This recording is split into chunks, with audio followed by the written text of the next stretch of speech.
Nova Estela Ciência em Debate, um programa da TV PUC São Paulo, programa gravado semanalmente no MIS, Museu da Imagem e do Som de São Paulo, e que hoje traz alguém que está dos dois lados, do lado da PUC e do lado do MIS, na verdade, do Paço das Artes, que é o museu coligado ao MIS, dentro da mesma OS, Organização Social, muito, eu considero, né, suspeito, né, muito ativa e produtiva na cultura de São Paulo, e que traz a cada semana um convidado, muitas vezes do programa de História da Ciência, foi a origem do Nova Estela, mas que hoje em dia se ampliou, temos programas com escritores, temos programas com curadores de museus, né?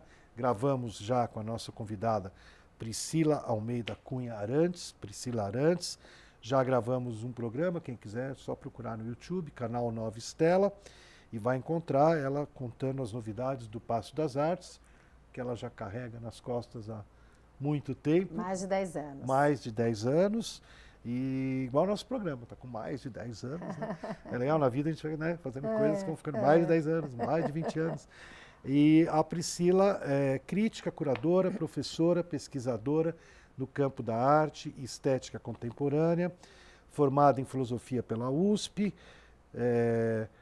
possui mestrado e doutorado na comunicação e semiótica da PUC, pós-doutorado na Penn State University dos Estados Unidos, na nossa Unicamp aqui de Campinas, pesquisadora PQ do CNPq, que é uma grande honra, não é todo mundo, é professora titular do programa de pós-graduação em design da Universidade Anhembi Morumbi e vice-coordenadora e docente do curso de graduação e pós-graduação em arte, história, crítica e curadoria da nossa PUC, que é o tema que eu convidei ela para voltar para a Nova Estela, depois de contar para a gente aqui em primeiríssima mão que ela vai estar no final do ano que vem, 2019, se Deus quiser, abrindo o novo Paço das Artes, na esquina da Albuquerque Lins com a Higienópolis, exatamente onde eu fiz o meu colégio ali do lado no Rio Branco, então era uma esquina que a gente passava muito, era na época da polícia,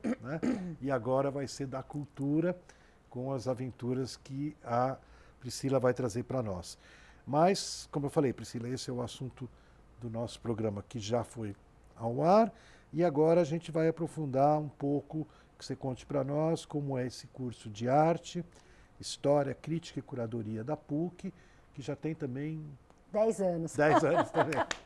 Eu já estava lembrando mais ou menos que eu conheci a Priscila, também mais ou menos há 10 anos, um pouquinho mais, né, na verdade, quando a gente dava aula junto num programa, num curso, que infelizmente... Incrível, de tecnologias e mídias Pois digitais. é, logo no início da web, dos sites e tal, a PUC criou um curso que, por alguma infelicidade, não se manteve, se chamava TecMid, Tecnologias e Mídias Digitais.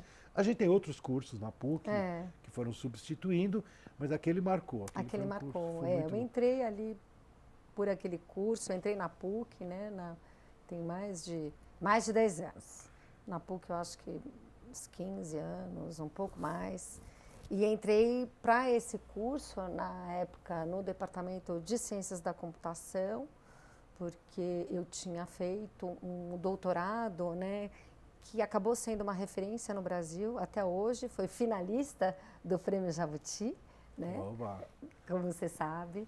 E foi uma pesquisa incrível que eu fiz sobre a orientação da professora Lúcia Santaella, aqui na PUC, Arte e Mídia no Brasil, Perspectivas da Estética Digital, que era, na época, uma espécie de mapeamento, 2005, né?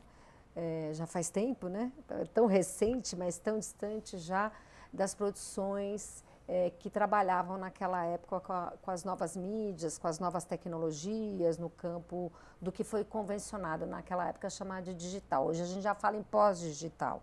Mas, na verdade, era uma pesquisa muito voltada com o mapeamento da arte brasileira, que trabalhava para um campo expandido de linguagens, para além de especificidades da linguagem, trabalhando dentro de uma vertente híbrida de linguagem. Então, entrei na PUC por esse caminho, dando aula ali nesse departamento, e aí, em função de questões específicas, o curso acabou, infelizmente, fechando e tal, eu fui me deslocando e também abrindo um pouco mais o meu leque de atuação, porque aí comecei a atuar como curadora do Paço das Artes, diretora no campo da arte contemporânea, e eu fui chamada então a contribuir como docente no curso de Arte, História, Crítica e Curadoria da nossa querida PUC, né? Fui convidada pela professora Elaine Caramella, que não está mais aqui na PUC, mas que assim foi muito legal ter me chamada para fazer parte desse curso que fez semana passada, 10 anos, onde a gente organizou um evento super bonito, onde a gente convidou a Lúcia para dar uma palestra, né? Ela falou sobre as linguagens híbridas da contemporaneidade. Eu divulguei pela internet, né? Eu recebi. E a Elaine fez uma fala ali enfim, sobre a história do curso, que foi uma pessoa muito importante na história do curso, que fundou o curso. E realmente esse é um curso dentro da PUC genial, porque primeiro ele é um curso multidisciplinar, tal como o próprio nome, Arte, História, Crítica e Curadoria. Ele é o único curso em São Paulo, quiçá no Brasil, que trabalhe com essa versão interdisciplinar de áreas, né? Porque você geralmente tem o curso de História da Arte, né? Né? Você tem um grupo, ou você tem curso para formação de artistas. Esse curso, ele é para uma formação... Tem lugares do mundo que tem curso de crítica de arte, que nós não temos. Crítica de arte, né?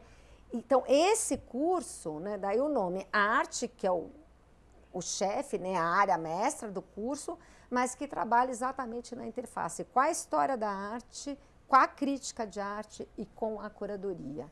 Ele foi um curso contemporâneo, não só pela maneira como ele trabalha com essas áreas, mas porque havia-se ali uma percepção, como há hoje, que a formação da figura do crítico ou da figura do curador, ela demanda necessariamente uma formação híbrida, né? Seja da história da arte, com conceitos da teoria da arte, com questões da história da arte, seja arte brasileira, latino-americana, arte ocidental, né? Com conceitos e teorias, né? Mas com uma visão crítica, não só da história da crítica, mas como você trabalhar com uma crítica a respeito de um objeto, independentemente da linguagem, como é que se dá essa crítica, quais as diferenças da crítica tradicional para a crítica que se percebe na contemporaneidade e para a figura do curador, que é, dentro do contexto contemporâneo, uma figura fundamental, né? Exatamente, inclusive, por um mercado que aparece muito grande, né? Que a gente pode falar sobre isso também. Mas, então, dessa formação híbrida. Então, ele é um curso único na cidade de São Paulo, que está no Brasil, né, no país. Ele é extremamente inovador, por dar a possibilidade do discente ter essa formação híbrida, né, que congregue essas 3 áreas. Dentro do contexto da PUC, né, ele tem uma formação humanista muito grande, né, então, com essas áreas, inclusive com outras áreas afins, né, filosofia, a questão da sociologia, a questão da arte política, da antropologia, a questão da arte indígena, né, curadoria de produções nesse campo. A gente podia abrir uma ponte aí para ciência e arte. Hein? Exatamente, né? Onde que não, vocês também estão? tem. Onde né? que está o curso? Onde que ele estava geograficamente? Ele está na Monte Alegre. O curso ele foi aberto. Ali, quando ele abriu, a gente ficou na Marquês de Paranaguá. A gente ainda tem um semestre ali, né? Então a gente abriu ali na Marquês de Paranaguá na parte da manhã. Mas começou a haver uma percepção da nossa parte, enfim, dos próprios discentes, da importância do curso, exatamente por ser um curso de artes, de estar ali na Monte Alegre, onde você tem outros cursos, tem artes do corpo, enfim, mas outros cursos, né, filosofia, na área de humanas, né, onde ele pudesse estar ali dialogando, não que a área de tecnologia e da ciência também não seja, a gente tem aula de arte e ciência, enfim, mas a gente acreditou que ali, inclusive também porque a gente começou a fazer exposições de curadorias do curso na biblioteca, que ali a gente poderia oferecer um ambiente um pouco mais profícuo para os alunos, e a gente agora está lá no noturno. Então, a gente tem um pedaço de uma turma que está se formando e agora a gente, de fato, está na Monte Alegre, que está sendo incrível, né? Então, a gente está agora no noturno. E, assim, além dessa formação humanista, que eu diria mais teórica, ele tem uma parte prática muito importante, que eu acho que isso é fundamental, que são os ateliês de curadoria, de crítica e curadoria. Então, ao longo do percurso do curso, não só existe uma preocupação da gente colocar o aluno em contato com a área, seja através de visitas, desde questões mais simples, fazer visitas a exposições de curadoria junto com o professor, ou trazer curadores, arquitetos da área que trabalham com curadoria de exposição, né? A gente já trouxe muito curador para dar palestra, Paulo Regenhoff, Moacir dos Anjos, o curador agora da Bienal, veio o Álvaro Razucchi, então a gente tem muito contato com a área, porque a gente também é da área, a gente chama muita gente para dar palestra para os nossos alunos, ou leva os nossos alunos a esses eventos da área, né, colocando o aluno em contato com essa produção, mas existe dentro do curso a preocupação do aluno também botar a mão na massa. Então, através dos instrumentais teóricos e com a vivência da área, né, o aluno poder fazer uma curadoria passando por todas as etapas. Então, a gente tem algumas parcerias institucionais, o Vídeo Brasil, por exemplo, é uma delas. Então, os alunos, seja individualmente ou em grupo, né, a partir do semestre que ele está, o aluno é convidado a desenvolver uma curadoria. E ele passa por todas as etapas, né, da curadoria, né? A escolha daquele acervo, a discussão conceitual, a questão de como é que ele vai montar no espaço, que espaço seria, de como é que seria, qual tipo de... O texto curatorial, ele faz o texto curatorial, os verbetes críticos, como que seriam, como ele montaria aquilo no espaço, como seria o design gráfico daquele material, enfim, ele passa por todas as etapas, né, de tal maneira que ele, quando vai para o mercado, né, ele poderia estar, de certa maneira, preparado, né, com essa formação híbrida, né, interdisciplinar, para poder ser uma pessoa que faça a diferença nas diferentes nuances. E a gente já tem turmas formadas desse curso. Tem uma série de turmas. E estão aí no mercado. Que estão aí, né? Eu acho que tem um mercado, de fato, né? Existe uma percepção aí de quando o curso foi feito, né? E agora, que é o que a gente estava falando, né? Que vem abrindo uma série de espaços culturais, apesar das dificuldades financeiras, por isso que eu digo paradoxal, de crise, mas você tem recentemente na cidade de São Paulo a abertura de uma série de espaços culturais. Muitos, né? Você tem o SESC, você tem o IMS, você tem a Casa Japão, você tem o Paço das Artes novo, você tem uma série de eventos como a Bienal, né? Eventos recorrentes, e é importante que você tenha um aluno que, né, com uma formação forte, que é o que eu acho que o curso de fato oferece para o aluno. Né? Eu me lembro quando eu publiquei vários livros, você lembra, sobre o Mário Schenbeck, né? Físico, mas na verdade crítico de arte, e ele sempre, quando a gente falava, como é que você foi parar na crítica de arte, né? E ele sempre falava, eu fui parar pela ausência no Brasil, né? Pela carência, né? Porque ele falava, eu não fui preparado, e ele tinha consciência que ele sempre falava para mim, na Europa, onde ele interagia muito, as pessoas fazem faculdade de História da Arte, que é crítica de arte, ou um curso, como você falou, bem interdisciplinar como esse, e que formam elas, capacitam elas a serem um crítico de arte. Eu sempre falei, eu sou autodidata, eu sou físico, né, e que acabei nessa função por vazio, né, mas não por ser a minha opção. Né. Sim. Agora, na verdade, eu acho que uma coisa que a gente prega muito no curso, eu acredito que, enfim, é um curso que demanda, como qualquer curso, mas, enfim, a figura do curador, do crítico, é uma figura do pesquisador.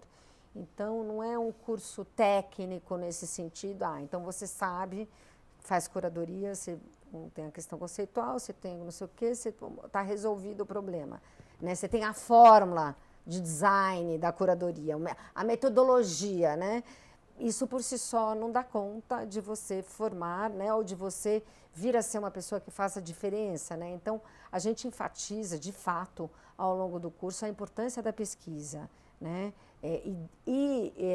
do aluno ele construir um caminho que vai ser, obviamente, o início dessa história, ou a iniciação científica, né, ou o TCC, né, que vai dar, de fato, o início aí desse pontapé, dessa figura do pesquisador e da gama de discussões que esse aluno possa vir a se especializar ou não, para ele trilhar o caminho dele, né? Então, existe isso de maneira bastante forte no curso, da gente estimular esse aluno a poder trilhar um caminho aí de pesquisa para ele. Se eu não me engano, quando eu preparei aqui o teu currículo, vocês também dão um curso para pós-graduação? Tem um curso de pós, né, que recebe, o aluno ele pode sair e vir fazer esse curso de pós. Na verdade, ele é um curso aberto, a gente recebe desde pessoas que se formaram no campo das artes até não necessariamente, né? Ele é um curso, mestrado, obviamente... doutorado? Não, ele é um lato, especialização. Existe uma vontade nossa de vir abrir um mestrado profissionalizante, né? Então, essa é uma questão que a gente vem discutindo internamente, enfim, o pessoal do departamento de arte, né? Então, existe uma vontade nossa de poder trabalhar com isso. Mas, no momento, o que tem é o curso de pós-graduação, que é coordenado pela professora Sandra Mars, né, que é uma especialização, mas que é muito legal. Na verdade, é menor o curso, a duração é bem menor, mas aonde o aluno ele passa por algumas disciplinas e ele também, ao final do curso, ele pode vir a desenvolver tanto uma proposta curatorial ou um trabalho um pouco mais monográfico, como em toda a especialização. Então, no momento que a gente tem a graduação e a especialização, e com essa promessa, ou essa vontade, ou esse desejo, né, que a gente possa vir a fazer um mestrado, né? Muito legal, tomara que role, porque está sempre também experimentando, né? Novidades, né? E em termos do, como você falou, o conteúdo interdisciplinar, né? Por isso que eu te falei até da gente fazer uma ponte aí com eu estou imaginando, em particular a gente tem dentro da história da ciência, né? Às vezes pessoas que trabalham publicações desde o início da química, né? Mais do ponto de vista da gravura que era feita em cada livro, né? Daquela figura, como é que era feita a impressão. Às vezes você encontra a mesma figura num outro país, né? Você descobre que é a mesma, mas ela está invertida. Então alguém pegou, chupou e levou e passou para lá, né? Não, eu penso que a gente poderia estreitar mais, porque eu penso que a história da ciência, a história da arte também tem Com certeza. muito diálogo que a gente poderia passar para... Não, com certeza. Inclusive existe, lógico, né? Se for falar em ciência, aí você pode falar desde ciências da computação, ampliando o conceito de ciência, né? Trabalho no sentido expandido, a questão da biologia, a questão da matemática, arte concreta, né? Que é toda pautada em algoritmos, né? Então, obviamente, existe dentro do curso, né? Desde disciplinas específicas, né? Mas também essa discussão, né? Desde quando você vai falar em perspectiva, né? Que você está falando de geometria, você está falando de espaço, você está falando de ciência, você está falando... Mas até quando você está falando de uma produção concretista, né? Que vai trabalhar muito com a ideia de algoritmo, de matemática, de combinação, né? De planos, de encaixes, né? De design, né? Então, óbvio que ao longo do curso a questão da ciência, ela perpassa todo o curso, desde coisas um pouco mais óbvias até coisas que parecem não ser tão óbvias, né? E aproveitando, já que você puxou a sardinha, né? E aqui no Nova Estela a gente tem realmente, por mil razões, né? À toa, né? Trazendo muito a questão do algoritmo, da programação, do mundo digital, né?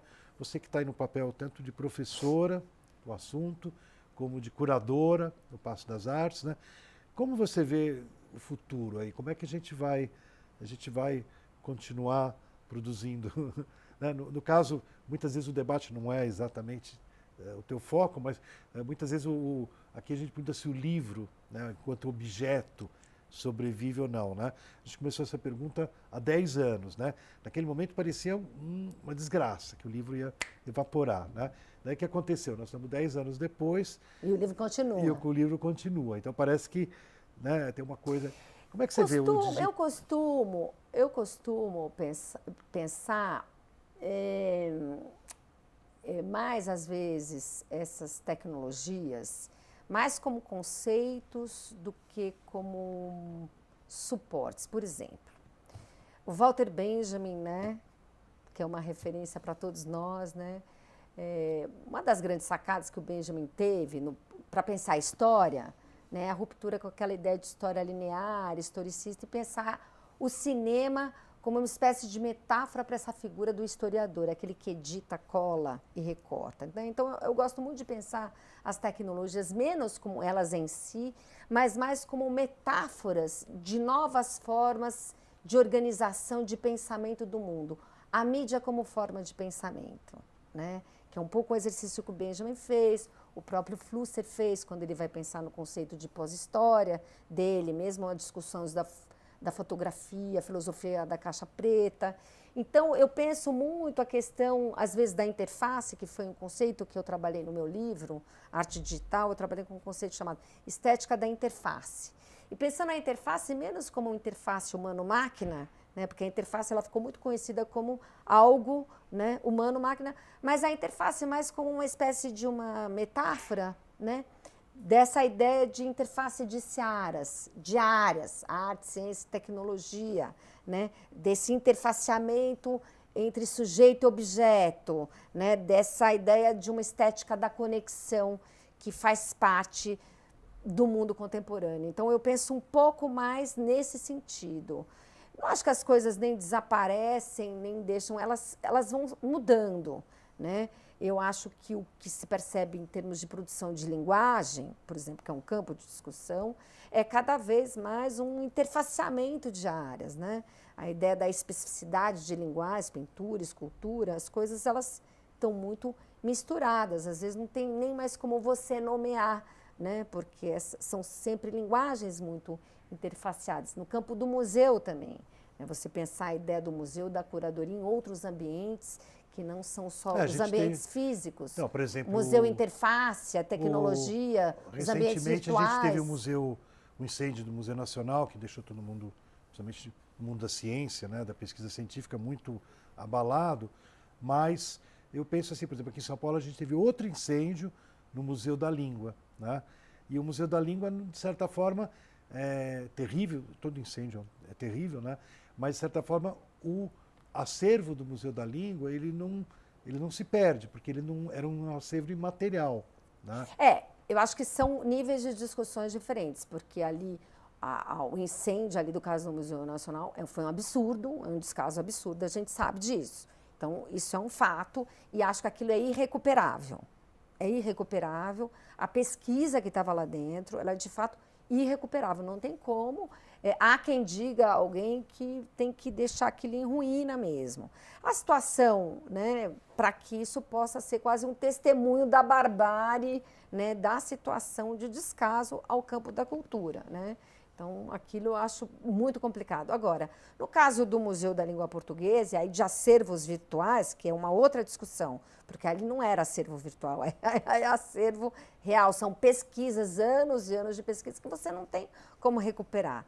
No caso do Museu Nacional. Do Museu Nacional. No caso de acervo virtual, é outra coisa mesmo, né? Apesar de que, né, a gente tem essa ideia de que o virtual é um espaço extremamente seguro, e não é, né? A gente sabe que existe toda uma discussão da obsolescência programada, né, da preservação também desses espaços virtuais. Então, a gente tem uma certa ideia que no virtual está tudo armazenado na nuvem, mas não é, né? A gente sabe que também a virtualidade, esses acervos imateriais, eles estão o tempo todo, eles têm que ser o tempo todo reformulados, armazenados, porque eles também têm uma perda iminente de desaparecimento. Eu costumo dizer, né, que memória e apagamento, né, memória e esquecimento, desde a Grécia andam juntos. O que eu acho é que as coisas elas vão mudando um pouco de lugar.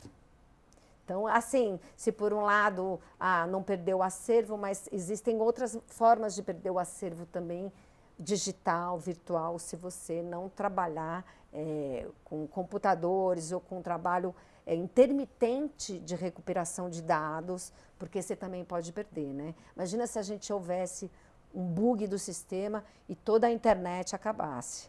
Ia perder a memória, entre aspas, coletiva, né? Né? Então tem essa outra, já uma outra questão. Não, a gente poderia polemizar aqui, porque a grande vantagem da internet, aliás, a origem da internet enquanto finalidade lá nos Estados Unidos, não é nem uma origem muito bonita, tal, era a ideia que se caísse uma bomba atômica, como eu poderia manter uma certa elite do poder lá, dos governantes, em contato mesmo com muitas destruições, né? E daí, isso que eu falo, a internet tem uma certa vantagem de que ela é descentralizada. Então, na verdade, não existe o local da internet. Você entende que se você atacar ele, acabou ali, né? Não existe. Na verdade, ela tem... Existe um livro da Alex Gawler que fala How Control Exists After Decentralization, que é um cara que eu gosto muito, né?